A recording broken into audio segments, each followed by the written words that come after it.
Chapter 2. Rhyme and Resin.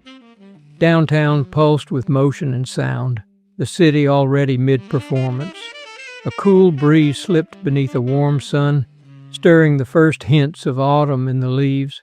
Spanish moss swayed lazily overhead while a saxophone wailed from a nearby corner, fast, bright, and full of swagger. Savannah never missed a chance to put on a show for the lunch crowd. Office workers rushed between buildings, clutching pumpkin spice fraps and tapping at screens, too busy to look up. Tourists drifted through that same space at half speed, pointing at architecture, dipping into shops, savoring the city, one leisurely step at a time. A teenager moved through the crowd like water through a stream. Quick steps, sharp eyes, a half smile that never quite reached sincerity. Freshly 16, though you wouldn't guess it by the way he carried himself. All easy swagger and curated style. Nothing he wore was new, but everything was chosen. Patched, borrowed, lifted, or found, he wore it like fashion, not charity. His frame was lean, built from movement, like someone used to slipping away before things got loud. His name was Resin. He knew the cobblestone streets like muscle memory. Every corner had history. Every alley a shortcut. The city let him pass. No one looked twice. He wasn't just walking, he was working. "Excuse me, sorry." A hand slid into a coat pocket. A wallet vanished. A coin purse lifted clean off a shoulder strap. Fast fingers. A loose jacket. Gone before they even realized he'd been there. Up ahead, an older couple caught his attention. Clear tourists. She clutched a crumpled Welcome Center map. He pointed the wrong way. They were bickering softly. "Need a little help? Heading the wrong way, if y'all looking for the waterfront," Resin called out. His accent thickened into full-on Southern hospitality. Tourists ate it up, like pralines and ghost tours, made them feel like they'd found a local with insider knowledge. Just 2 blocks that away. Those maps can be confusing. While he gestured, his hand dipped into the man's inner jacket pocket. A quick flick of the wrist.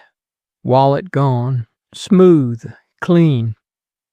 "If y'all hungry, try the bootlegger on River. Just head the 2 blocks, then take a right. Can't miss it. Fried green tomatoes will change your life. Tell 'em Jerry sent you." The couple beamed, thanked him, walked away, surely thinking what a polite young man they fortunately ran into, walletless and none the wiser. Resin waved them off, then ducked into a nearby alley. He flipped through the wallet, a little cash, some cards, a family photo. He paused. The man and the woman, much younger, posed on a beach somewhere, all sunburns and squinty smiles. A photo people keep because it reminds them of something good. This photo had miles on it. Cracked corners, faded color, slightly curled from years of pocket heat. Wear that only comes from carrying it too long in the same place. Resin stared at it a second longer than he meant to. Then he shook himself out of it. The cash went into his pocket. The rest into the dumpster. The photo fluttered down last, face up. He didn't look back. He stepped onto the street, the music still in the air, his personal score, keeping time like a heartbeat beneath the city noise. This wasn't how he pictured things going. But it was what worked. He didn't steal for thrills. He stole because stopping wasn't an option. He kept it small: cash, sometimes jewelry, never much, nothing loud, nothing that followed him home, enough to get by, enough to keep moving. The streets, at least, made sense. He passed the musician without stopping, just a glance. The man stood on the corner like he belonged to it. Tall, lean, dressed in a sharp beige suit, polished shoes, and a tilted fedora. The kind of style that made you wonder if time had forgotten him, or if he'd just figured out something the rest of the world hadn't. The saxophone glinted in the sunlight as he played, quick, bright, playful, like he was having a conversation only he could hear. Resin paused for just a second, dropped $1 in the sax case, then kept moving, homebound.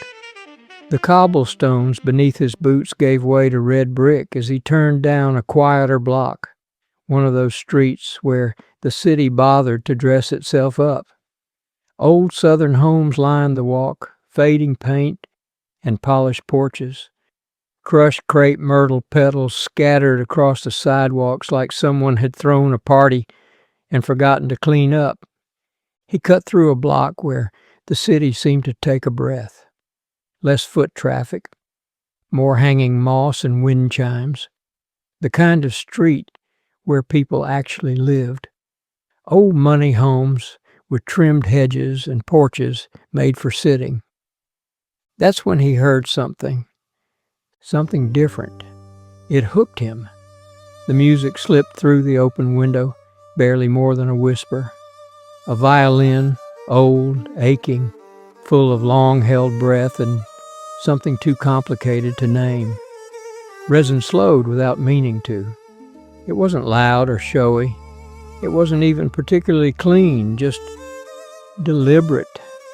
It didn't sound like it was from here. Didn't sound new. The kind of music you hear in stories, played around fires, passed down more than written down. He glanced at the house, tall, quiet, too well kept to be abandoned, too still to feel lived in. The violin kept playing from somewhere inside, not live, but close.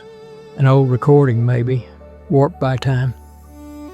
And then he saw him.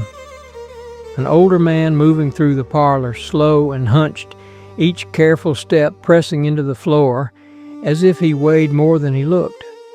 The room behind him looked curated, almost like a private museum.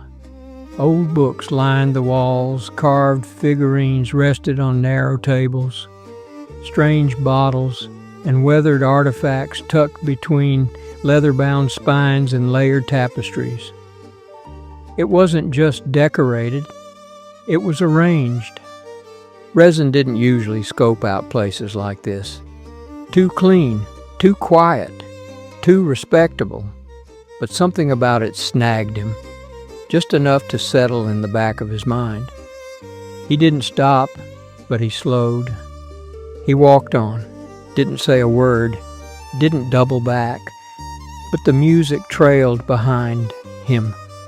The house, the man, the strange calm of it all slid into the back of his mind and made itself comfortable.